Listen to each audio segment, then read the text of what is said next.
अस्सलाम वालेकुम dear students, कैसे हैं आप सब। आई होप कि आप बिल्कुल खैरियत से होंगे, बिल्कुल खुश होंगे। तो डियर स्टूडेंट्स, आज का हमारा जो चैप्टर है, चैप्टर नंबर 3 है नवाब मोहसिन मलिक। ठीक है, तो हमारे पास ये जो चैप्टर है नवाब मोहसिन मलिक का चैप्टर है। ठीक है, उनकी शख्सियत से रिलेटेड आज हम लोग पढ़ेंगे कि उनकी शख्सियत जो है वो कैसी थी, अल्लाह ताला ने उनको कौन कौन सी खसूसियात से नवाजा था। हैदराबाद दक्कन के लोग उनके साथ कैसा सलूक करते थे, कैसा उनके साथ रवैया जो है वो अपनाते थे। और जब हैदराबाद दक्कन से आप वापस आने लगे थे तो लोगों की वहाँ पे कैसी कैफियत थी, कैसी कैफियत नहीं थी, आप लोगों को किस तरह से हैंडल करते थे, किस तरह से हैंडल नहीं करते थे आप।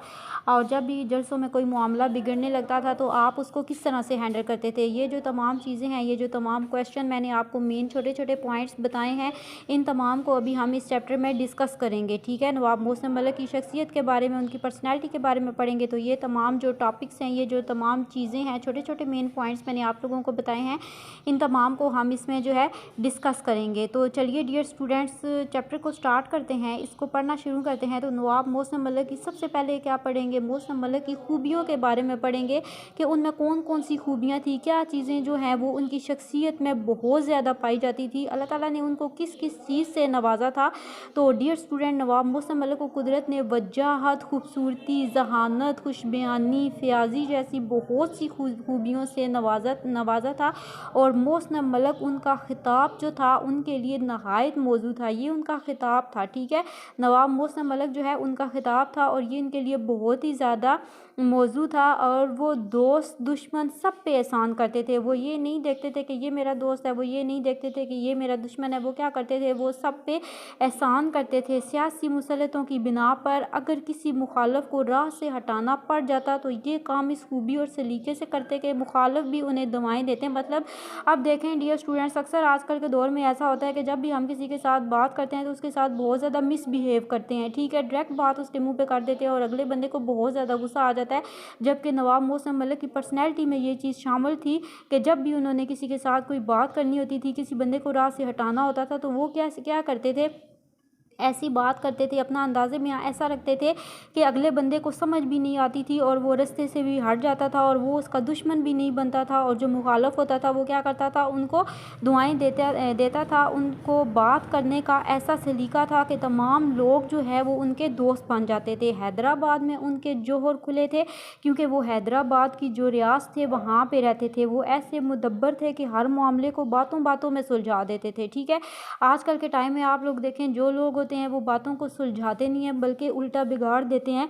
लेकिन जो नवाब मोहसिन मलिक थे वो क्या करते थे, वो बातों को फ़ौरन से सुलझा देते थे, हर मामले को सुलझा देते थे। अब देखें डियर स्टूडेंट, सबसे पहले तो हमने इस चैप्टर में पढ़ा उनमें कौन कौन सी खूबियाँ थी, वजाहत थी, जहानत थी, खुशबयानी थी और फ़याज़ी थी। ठीक है, ये हमारे पास एक पॉइंट हो गया। और दूसरा ये था कि वो दोस्तों पे एहसान करते थे या नहीं करते थे। दोस्तों पे बहुत ज़्यादा एहसान करते थे और अगर किसी को भी राह से हटाना होता था तो इस तरीके से वो बात करते थे कि मुखालिफ भी उनको दुआएं देता था। ठीक है, उनके जो जोहर थे वो कहाँ पे खुले थे, वो जो रियासत थी हैदराबाद दक्कन, वहाँ पे उनके जोहर जो हैं वो खुल गए थे। और हैदराबाद की जो रियासत थी वहाँ के जो लोग थे, नवाब मोहसिन मलिक ने उन पे बेशुमार एहसानात कर दिए थे। ठीक है, अब हमारे पास 2 पॉइंट्स आ गए हैं। सबसे पहले मेन पॉइंट्स मैंने आप लोगों को बताए हैं। सबसे पहले उनकी खूबियों के बारे में, दूसरा वो बात करने का उनको सलीका था या नहीं था। देखिए, इसमें हमने पढ़ा कि वो मुखालिफ भी उनको दुआएं देते थे, इस तरह वो मुखालिफ लोगों को भी बात करके रास्ते से हटा देते थे। ठीक है, ये हमारे पास 2 पॉइंट्स हो गए नवाब मोहसिन मलिक के। तो आई होप कि आपको यहाँ तक समझ आ गई होगी। अब हम इसका पढ़ते हैं 3rd पैराग्राफ। देखिए, रियासत का पहला बजट जो था, रियासत हैदराबाद दक्कन का पहला बजट इन्होंने बनाया, बंदोबस्त का महकमा उन्होंने कायम किया और मालगुजारी में इस्लाहें की। ठीक है, हैदराबाद में जो मकबूलियत नवाब मोहसिन मलिक ने हासिल की वो किसी और के हिस्से में नहीं आई। हमारे मुल्क के खुशामदी लोगों का वतीरा है कि साहिब इक़्तिदार आदमी के गिरद जमा हो जाते हैं और सच्ची झूठी तारीफ़ें करते रहते हैं। जैसे कि आप लोग देखें कि बहुत से लोग ऐसे हैं जो हुक्मरानों के आसपास जमा हो जाते हैं, इकट्ठे हो जाते हैं आम रूटीन में। वैसे जब वो सामने नहीं होते तो उनको गालियाँ दे रहे होते हैं, उनके बारे में बुरा भला बोल रहे होते हैं और जब वो मुंह पे आते हैं तो उनकी खुशामद कर रहे होते हैं। किस वजह से कर रहे होते हैं, ताकि उन लोगों को उसमें से थोड़ा बहुत फ़ायदा हो जाए। ठीक है, लेकिन नवाब मोहसिन मलिक ऐसे नहीं थे, जो भी बात कहते थे उस बात पे डट जाते थे और कभी भी किसी की खुशामद नहीं करते थे। लेकिन झूठ और सच का उस वक्त पता चलता है जब वो आदमी इक़्तिदार से महरूम हो जाए। नवाब मोहसिन मलिक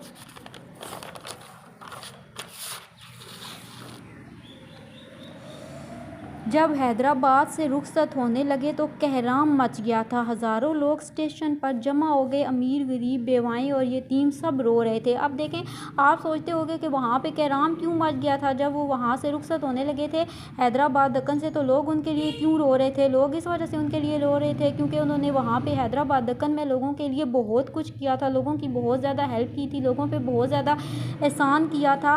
और हैदराबाद में उन्होंने अपने ऐसे ऐसे जोर दिखाए थे कि लोग जो है वो परेशान हो गए थे। मुखालफों को बहुत से ऐसे मामलात थे जिसमें उन्होंने अपनी खुश बयानी की वजह से मुखालफों को भी साइड पे कर दिया था।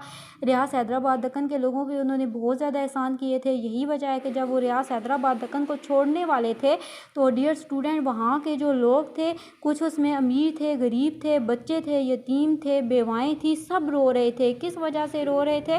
क्योंकि नवाब मोहसिन मलक ने उन पर बहुत ज़्यादा एहसान कर रखे थे। नवाब साहब के ज़माने में लोगों का मजहबी जज्बा बढ़ा हुआ था क्योंकि वो खुद भी बहुत मज़हब पसंद थे, मज़हब से बहुत ज़्यादा लगाव रखते थे। तो सो लोगों ने भी वहाँ पे उनकी देखा देखी मज़हब को बहुत ज़्यादा अपना लिया था और मज़हब से बहुत ही ज़्यादा लगन महसूस करना शुरू हो गए थे। ज़रा सी बदगुमानी पर मुसलमानों के जज्बात भड़क उठते थे। अगर मज़हब की कोई बात करता था नवाब मोहसिन मलक के ज़माने में तो वहाँ के जो हैदराबाद दक्कन के लोग थे वहाँ पे वो भड़क उठते थे। ठीक है, अब आपको थर्ड वाले पॉइंट की भी आई थिंक समझ आ गई होगी। सबसे पहले हमारे पास था कि नवाब मोहसिन में कौन सी खूबियाँ पाई जाती थी। उसके बाद हमारे पास क्या चीज़ थी कि रियास हैदराबाद दक्कन के लोगों पे उन्होंने कौन से एहसान कर रखे थे। थर्ड पे हमारे पास ये जो पैराग्राफ अब हम लोगों ने पढ़ा है कि जब वहाँ से रुखसत होने लगे तो लोग उनके लिए क्यों रो रहे थे। स्टेशन पे लोग जो है बहुत ज़्यादा जमा हो गए थे। उनके ज़माने में लोगों में मजहबी जज्बा जो था वो बहुत ज़्यादा बढ़ गया था। ज़रा सी बात पे लोगों के जज्बात जो है वो भड़क उठते थे। ठीक है,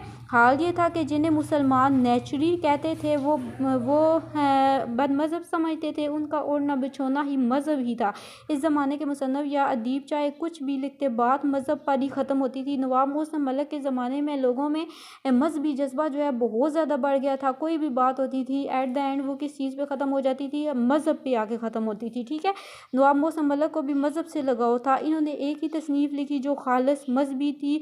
वो उर्दू के आला दर्जे के अदीब तो नहीं मगर उनकी तहरीरों में अदबी रंग की झलक नज़र आती थी। वो अदीब तो नहीं थे लेकिन क्या था, उनकी जो अदबी रंग की झलक उनकी तहरीरों में अक्सर नज़र आती थी। हल्का फुल्का उनको शायरी से भी लगाव था, मज़हब से भी उनको लगाव था। इसी वजह से उनकी तहरीरों में अदबी झलक जो है वो सबसे ज़्यादा नज़र आती थी। ठीक है, अंग्रेज़ी नहीं जानते थे मगर अंग्रेज़ी किताबें पढ़वा कर सुनते या तर्जुमा करवा के पढ़ते थे। तकरीर का इनको मलका हासिल था। आवाज़ शीरी और दिलकश थी। वो अपनी खुश बयानी से मुखालफिन को राम कर लेते थे। बदरुद्दीन तैयब जी अलीगढ़ के मुखालफ थे। नवाब साहब उनसे मिले और पुरअसर और पुरदर्द तकरीर की तो वो रोने लगे। ठीक है, बदरुद्दीन जो थे वो क्या थे, अलीगढ़ जो कॉलेज था उसके बहुत ज़्यादा मुखालफ थे। लेकिन नवाब साहब जब उनसे मिले थे तो ऐसी तकरीर की तो कि वो रोने लगे थे वहाँ पे। और उन्होंने क्या किया कि कॉलेज के लिए गिरा कदर अतिया दे दिया था। बड़े बड़े जलसों में अगर मामला बिगड़ने लगता तो ऐसे मौक़ों पर नवाब साहब की खुश बयानी, फसाहत और ज़राफ़त जो है वो जादू का काम करती थी। अक्सर जब जलसे होते थे तो लोग एक दूसरे की मुखालफत कर रहे होते, कुछ कह रहे होते थे, कोई कुछ बोलता था, कोई कुछ बोलता था, एक दूसरे के ख़िलाफ़ बोल रहे होते थे। लेकिन नवाब मोहसिन मलक क्या करते थे, अपनी खुश बयानी की वजह से वो जो मामलात थे उनको फ़ौरन से वो वहाँ पे हैंडल कर लेते थे। वो आदमी को पहचानते और उससे काम लेने का फ़न जानते थे। अक्सर ऐसा होता है कि आजकल के दौर में अगर हम किसी से कोई काम लेना चाहते हैं तो हम क्या करते हैं, उसको गुस्से से बोलते हैं, डांटते हैं, तो वो अगला बंदा हमारी बात नहीं सुनता। लेकिन नवाब मोहसिन मलक क्या करते थे, वो बहुत अच्छे तरीके से, बहुत प्यार मोहब्बत से अगले बंदे से काम ले लेते थे। हर कोई उनका काम खुशी खुशी कर देता था। किस वजह से उनका काम खुशी खुशी कर देता था? क्योंकि नवाब मोहसिन मलक जो थे वो बहुत ही अच्छे इंसान थे। वो लोगों की बहुत ज़्यादा हेल्प करते थे। हैदराबाद दक्कन पे उन्होंने बहुत ज़्यादा एहसान किए थे। जब मामलात जरसों में भी बिगड़ने लगते तो वो उसको फ़ौरन से संभाल लेते थे और हर कोई इनका काम जो है वो खुशी खुशी कर देता था। मुताले का ख़ास शऊर रखते थे। उर्दू की मुखालफत का आगाज़ हुआ तो मोहसिन मलक डट कर इस मुखालफत का मुकाबला किया। उर्दू की हिफाजत और हमायत के लिए उन्होंने एक अंजुमन बनाई, ठीक है। वह उस दौर में उर्दू को कोई अहमियत नहीं देता था, लेकिन क्या किया, नवाब मोहसिन मलक ने डट कर मुखालफत का उर्दू की मुखालफत जो कर रहे थे उसकी हमायत की, और उन्होंने क्या किया था, एक अंजमन बना दी थी। लखनऊ में उसका शानदार जलसा हुआ, जो उन्होंने उर्दू की बनाई थी, जमायत बनाई थी, उसका जो जलसा था वो लखनऊ में हुआ था। नवाब साहब ने ऐसी पुरजोश तकरीर की कि लोगों में जोश की एक लहर फैल गई। नवाब मोहसिन मलक ने सर सैयद के काम को संभाला और आगे बढ़ाया। उनकी कौमी खिदमत ही उनकी यादगार है। तो डियर स्टूडेंट, आपको आई होप कि इस चैप्टर की समझ आ गई होगी। तो अगर आप लोगों को इस चैप्टर की कहीं से भी समझ नहीं आई, कोई टॉपिक, कोई लफ्ज़ आपको समझ नहीं आ रहा, कोई पॉइंट, मैंने अपनी तरफ से कोशिश किया कि आपको बहुत अच्छे से ये चैप्टर जो है वो मैं समझा दूँ। अगर कहीं से किसी जगह से आप लोगों को समझ नहीं आई तो आप लोग मुझसे कमेंट सेक्शन में पूछ सकते हैं, मुझसे कॉन्टैक्ट भी कर सकते हैं, तो इंशाल्लाह मैं आप लोगों की रहनुमाई कर दूँगी।